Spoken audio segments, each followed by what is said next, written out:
Olivia. So today I decided to touch on a very sensitive and touchy topic for me and a lot of other girls anywhere from the age 12 to 52 have problems with nowadays. The journey to my fangirlism.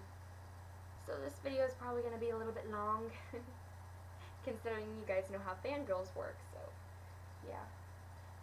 So I think it all started in about the first grade, probably maybe anywhere from the end of first grade to the beginning of second. First grade was when I realized that I was not completely normal. I was not as the same as other people were. There were, there were other people, mostly my friends, who were sitting around the classroom reading books about 100 Days of Kindergarten, and I was over in a corner reading Nancy Drew. Yeah. So I kind of, didn't really think I was not normal. I kind of started to begin to think I was in the beginning of the second grade, and then I realized that I was not normal because all of my friends were like, "Why are you reading that book?" And I was like, "Because I like reading." And they're like, "But reading is boring. Why don't you just read 100 Days of Kindergarten? It's so much faster. It's got pictures." And I was like, "Go away." And that's where it all started. I continued to read Nancy Drew and Junie B. Jones and all those elementary school book series throughout my elementary school career. And then 6th grade came, and I read the Percy Jackson series. And after I read Percy Jackson, I kind of felt something within me spark that I had never really felt with the book before, and it was all these mixtures of emotions. It was pain, and it was anguish, and it was sadness, and it was happiness, and it was like, oh my god, Percabeth, and there were so many emotions, and I didn't know what was going on with me. And I was really scared actually for a while. And it kind of, I went through kind of a period where I didn't want to read anything except for Percy Jackson, but I couldn't because I read the books from my library, my school library, and I only had so much time, right? So I just kind of stopped reading for a while, and then I picked back up on reading singular books that aren't in a series that won't crush the insides of my soul.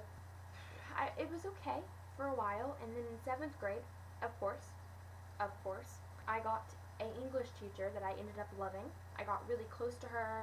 We always talked about books. She was an avid reader. I was an avid reader. The combination just kind of sucked for both of us. And so in 7th grade, I was obviously close to her, and so we talked about books all the time, and I told her what books I liked, and she told me what books she liked, that kind of thing. And I was like, oh my gosh, we have the same taste in books. And she was like, oh my gosh, we do.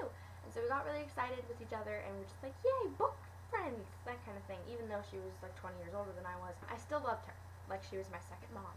But I loved her, and I trusted her opinion on books. One day, she told the class, guys, we're going to learn about Greek mythology.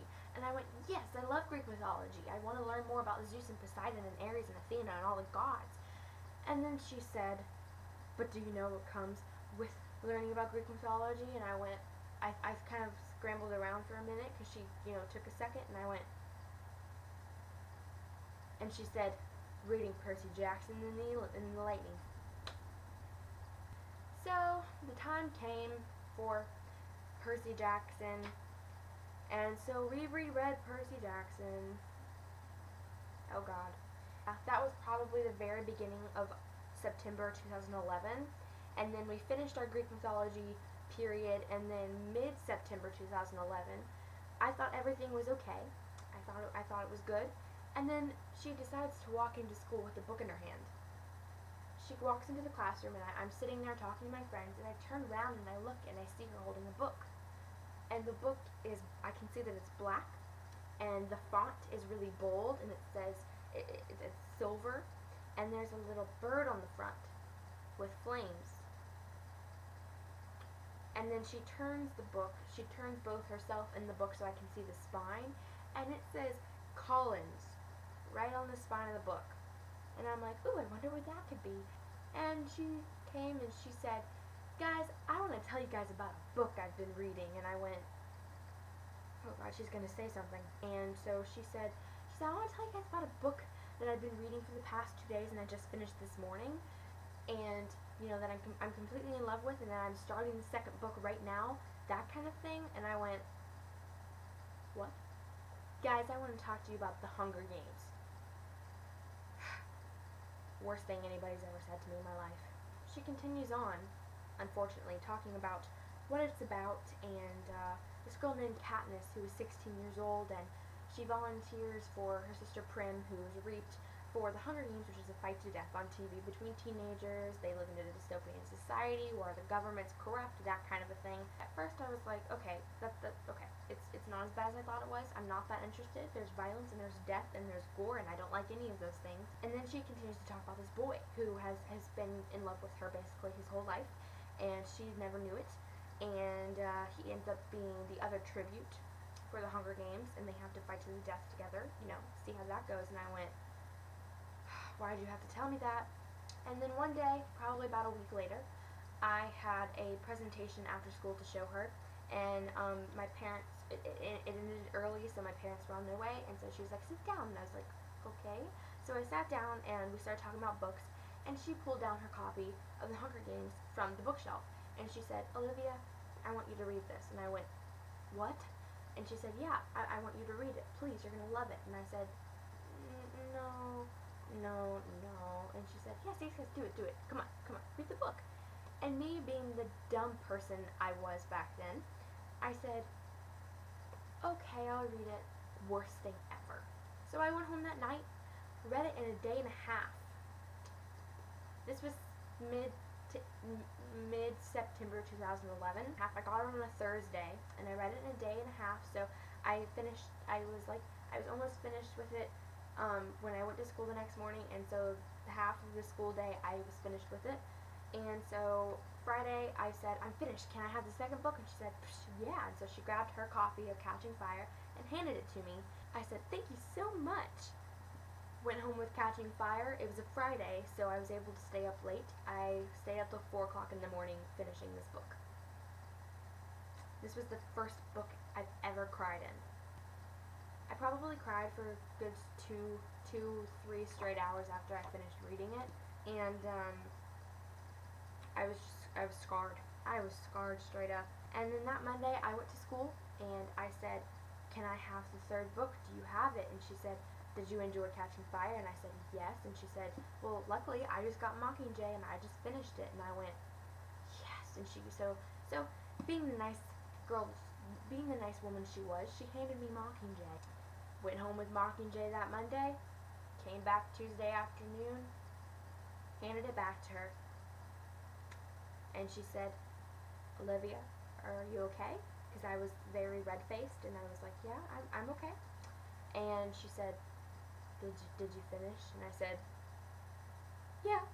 And she said, go sit down, honey. And I said, okay. So we sat down, and that was that. I was aware that they were making a movie out of the first book, but I was not aware that the cast had been chosen and stuff. And when I first started reading The Hunger Games, I imagined Peeta with several of Josh Hutcherson's features. I imagined basically Josh Hutcherson with blonde hair. Or I guess a mixture between Josh Hutcherson and, what's his name? I don't remember his name. I want to say Douglas Booth, but I don't think it was Douglas Booth. I don't know, but it was like a mixture of Josh Hutcherson and somebody else that I can't remember the name of. I was like, okay, well, because I had watched Josh Hutcherson as a little kid. I watched Josh Hutcherson in Little Manhattan, Bridge to Terabithia, Zathura. They were amazing movies, and I loved them. I had seen those when I was little, and I was like, okay, yeah. And so I imagined him, obviously, and I imagined him mixed with somebody else, and I finished Mockingjay, and I was like, what do I do now? I finished Mockingjay, what am I supposed to do? I was just like, wait, there's a movie coming out, let's see what news it's got with the movie. And so I looked it up, and I did not realize that the cast had been picked, and that filming was over. And I was like, what? I scrolled down to the Peeta person, and it was Josh Hutcherson, and I went, no way. I was like, okay, I can deal with Peeta. That's the kind of Peeta I wanted. And then I looked at Katniss's part, and I was like, wow, she looks really good for Katniss. I had never heard of Jennifer Lawrence before, and so I watched a few of her movies on YouTube. Yeah, a few of her movies were on YouTube. Poker House was on YouTube. I did not watch Winter's Bone yet. I still haven't. So I watched some of her movies on YouTube, or some scenes from her movies as well. And I looked, and she was incredible. And I clicked on her little page, and it said that she had been nominated for an Academy Award and a Golden Globe, not Golden Globe, just an Academy Award, Oscar. And she was nominated at, I don't remember how old she was, but she did not win, unfortunately, for Winter's Bone. And yeah, so that's how I got hooked on Jen. Heard that Liam Hemsworth was casted as Gale, and obviously I had known that he had been dating Miley Cyrus because I watched the last song. And I was like, seriously? Ew. And I hated Gale from the first book. I hated him. Like, the very beginning of the first book, I hated him. So the trailer had not been released yet, I don't believe. And no, it wasn't released yet, because I remember watching it for the first time.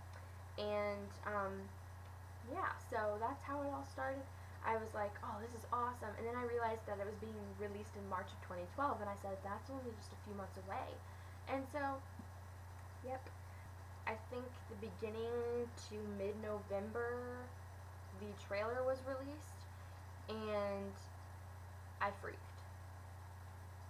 Yeah, the trailer for the movie was released, and I was like, oh my god. So I spent a long, long time waiting for the movie, and then March finally came, and I saw the movie. Literally right after I found out about the movie, I looked up, merchandise, and I bought a PETA t-shirt. I bought the PETA blanket right there. I bought my Katniss pillowcase, or no, I actually didn't buy that. I bought, all this Hunger Games stuff, these Hunger Games magazine issues, that kind of thing. And the movie came out in March, and I went and I saw it, not the midnight premiere because I had school the next day, but not the midnight premiere, but the day it came out, just that afternoon. And so I went and I saw it, and I fell in love. And honestly, I was a little disappointed, as a fan of the books. I was a little disappointed, but it was still really good. That July, I believe, I knew that they were making a Catching Fire and a Mockingjay. I just didn't know when. And so that July 2012, I asked for a bunch of Hunger Games stuff. And I was like, Hunger Games, Hunger Games, Hunger Games. And so my friends bought me a bunch of Hunger Games stuff. So basically all the stuff I have besides the blanket, the Mockingjay pin, and the PETA shirt is all from my best friends. So thank you guys so much for that, because I will love you forever and ever now. And then I believe they started filming Catching Fire I was so excited about it. I don't remember. Started filming Catching Fire in December, and they finished in February. And now we are 98 days away from seeing Catching Fire, and I'm so excited. So that's basically my road to fangirlism. As soon as I finished the books, I was crushed. My soul was out the window. My heart was in half and sitting at the bottom of my stomach. I was so sad, and I was so happy at the same time, and I was a huge Keita shipper, and I was a huge Team PETA fan, just as soon as I finished Mockingjay. And then the Hunger Games came out, and that just ruined my life even more. So here I am, almost 2 years into the fandom, and I am as big as a fangirl as I've ever been. I've read several series since then, and I'm a huge fangirl of several series now, so yeah. So basically, the Hunger Games ruined my life. Thanks. So that was my journey to fangirlism. If you guys are a fangirl as well, and you would like to talk to me about your fangirlism journey, please leave a video response or a comment, or you may message me on my YouTube channel, anything like that. So I hope you guys enjoyed that little rant about my fangirl journey, and I'll see you guys very soon. Mwah!